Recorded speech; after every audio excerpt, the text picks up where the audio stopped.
A few weeks ago, one of my patrons said it would be awesome if I could do a quick review on each game from the Humble Choice bundle every month. And you know what? I don't give the PC enough love on the channel. Before we get going, be sure to subscribe down below. And now, let's dive on in and take a look at the February 2021 Humble Choice bundle. Alright, just going to run through things alphabetically in the bundle, and our first game up, in that case, will be Boomerang Foo from Cranky Watermelon, which might be the best software development house name I have ever heard in my life. Have you ever wondered what would happen if you combined the comfort food plushes from Squishables, arena combat like Fortnite, only you're using boomerangs instead of guns, and the weird physics-based puzzles of Fall Guys? Well, if so, have I got some absolutely fantastic news for you. Boomerang Foo is just that fever dream that you've been having. This game is over-the-top ridiculous, and was honestly my most pleasant surprise from the entire bundle. With a ton of couch multiplayer excitement and easy controls to pick up and cause unlimited food mayhem with, Boomerang Foo is an absolute joy to play and had me laughing out loud at multiple times with its great visuals, awesome combat, ridiculous physics, and hilarious achievements that you can unlock. I mean, seriously, one's called Rambo if you spend too much time hiding in the bushes. There's a lot to fall in love with for the right person with Endless Space 2 Digital Deluxe Edition from Amplitude Studios and Sega, and I think under most circumstances, I would be the right audience for it.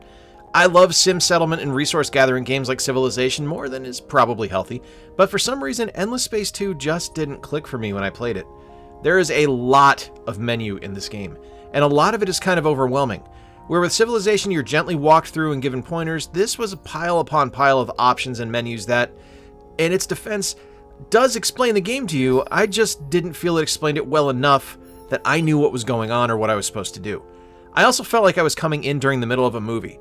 I didn't know anything about this universe or the series, and I felt like I needed to know the preceding game's story to have an idea of what I needed to do or what was going on. Really solid concepts, and it plays brilliantly well. It just didn't click for me, though I will definitely be coming back to it in the future to try again. Iris and the Giant is a tough game, and it's not tough because of its challenging gameplay, which it has, or bad design choice, which it decidedly does not have. It's tough because it makes you think and remember things from your past. Now let me explain. The game at its core has you playing as Iris, who is bullied for who she is and what she likes. And to cope with that trauma, she retreats to an imaginary world where she engages in brilliantly designed strategic card combat against waves of monsters that are trying to kill her. Gorgeous visuals couple the amazing combat, and the overall story is moving and challenging to hear at times. The game is, honestly, a gigantic trigger warning for anyone that's dealt with being made feel like they're less than for something that they like or how they look.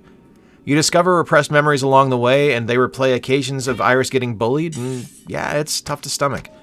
This is an absolutely remarkable game, and if you have any history of verbal or mental abuse in your past, just take heed going in, and maybe play in short sittings to enjoy it as much as possible, because there's a remarkable design behind the also remarkable story. Lovecrafts Untold Stories from 1C Entertainment is kind of a Jekyll and Hyde game for me. I found it to be incredibly frustrating to play at first because the game didn't recognize my controller at all. And playing a twin-stick shooter with WASD and a mouse isn't really fun to me. But the further I played, the more I got into it. There's solid groundwork laid down here, and I hope I'm able to play it down the road with my Xbox One controller connected to the PC so I can enjoy it more. Dark and mysterious, with tons of Lovecraftian reference and cultists to off, the game is a pixel art paradise of creepy and scary visuals. It's definitely grown on me. I was underwhelmed when I first booted it up, but the more I played it, the more I enjoyed it. I'll definitely be giving it a second and third look.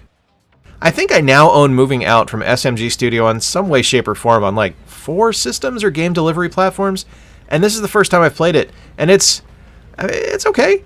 I mean, the game does nothing wrong. The physics are top-notch, the humor's there, and the visuals are great. It just didn't click for me. And that's probably because I ran it single player. This feels like it's decidedly designed to be a multiplayer experience. I mean, I love the concept, and I'm always a fan of games with time-based goals to achieve. I just think I'd have had more fun with someone else. Kind of like Monaco. It's really well done single player, but it's going to be a ton more fun with the chaos of another person to play with.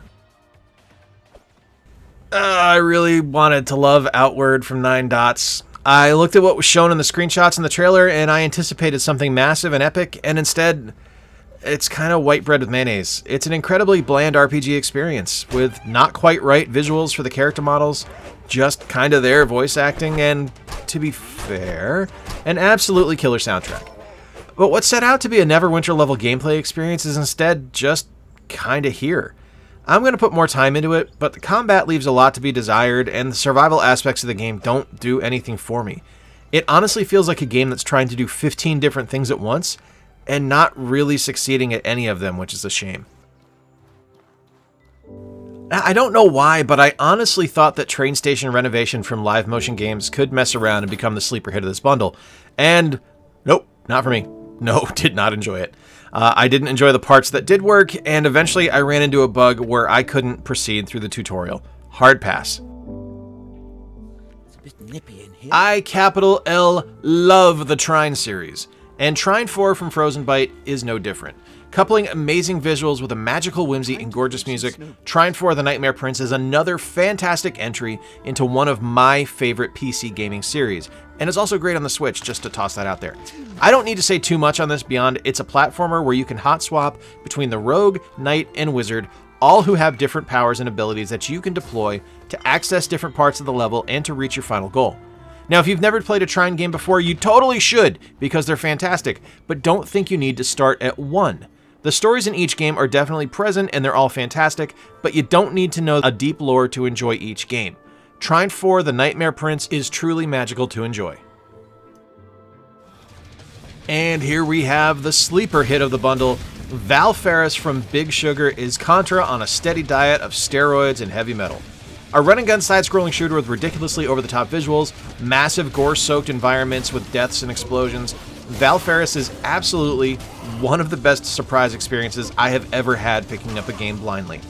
Beautiful pixel art is coupled with a driving heavy metal soundtrack as you work your way through each level, leaving a trail of bodies in your wake on the way to take out your despotic father. Do not pass Val Ferris up.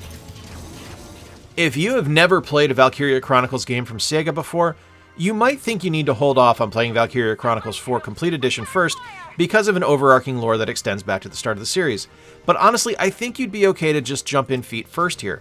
The game kind of explains everything you need to know at the start. Valkyrie Chronicles 4 is the next step in the tactical turn-based combat genre, and honestly kind of feels like what Advance Wars would have evolved into, had Nintendo not completely forgotten about its existence. Taking place during an alternate reality version of World War II, Valkyria gives you a deep strategic combat with different units having different abilities on an absolutely gorgeous backdrop of watercolor paper inspired visuals and fantastic character models. Now, the voice acting is 100% anime inspired, so there's definitely some eye-rolling moments to be sure, but your mileage may vary. It's definitely worth playing. Fantastic game, wonderful inclusion in this bundle. Man, I did not know what to expect from Werewolf the Apocalypse Heart of the Forest from Different Tales, and what the team delivered is absolutely remarkable. This honest-to-God feels like a World of Darkness RPG come to life for literally the first time. The game has a deep, engrossing, well-written storyline that has impactful choices for you to make as you play, and dark and moody visuals to accompany it. If you want an honest-to-goodness role-playing game, look no further than Werewolf the Apocalypse Heart of the Forest. And finally, we come to the Wild 8 from Hype Train Digital. I can basically describe this game as what if Lost finally had a good video game made about it. You're involved in a plane crash, and you choose one of 8 survivors to play as. Each has different skills and abilities, and your entire goal is to survive and solve the mystery of why this plane crashed in the Alaskan wilderness. It's a challenging experience, with solid controls and combat mechanics coupled with the crafting and investigative parts of the game. Visually, you're given a top-down look at the world, and you'll be tasked with exploring the wilderness and uncovering hidden parts of the map as you fight off wolves, chop down trees for wood, and scavenge what you're able to in order to survive and gain skills that will help you live. I was super shocked by how good this game was, and how much I wanted to come back to it after my initial playthrough. Alright, all, there you have it, my quick breakdown on the 12 games available in this month's Humble Choice. Big thanks to Blair from my Patreon for making this video happen, and for giving me the idea in the first place. There's a lot of quality this month, with the standouts to me being Valkyrie Chronicles 4, Boomerang Foo, Val Ferris, Iris and the Giant, and the Wild 8. But now I want to hear from you. Are there any games in the bundle that you enjoyed that stick out to you? Or is there anything you'd want me to dive in and take a look at in future videos? Let me know in the comments down below. Be sure to give the video a big thumbs up if you enjoyed what we created, and be sure to subscribe while you're there, and ring the notification bell so you can stay up to date with everything we've got going on. Until next time, I've been Jay, I appreciate you being here, be sure to play more games, stay square, and take care. I'll talk with you soon.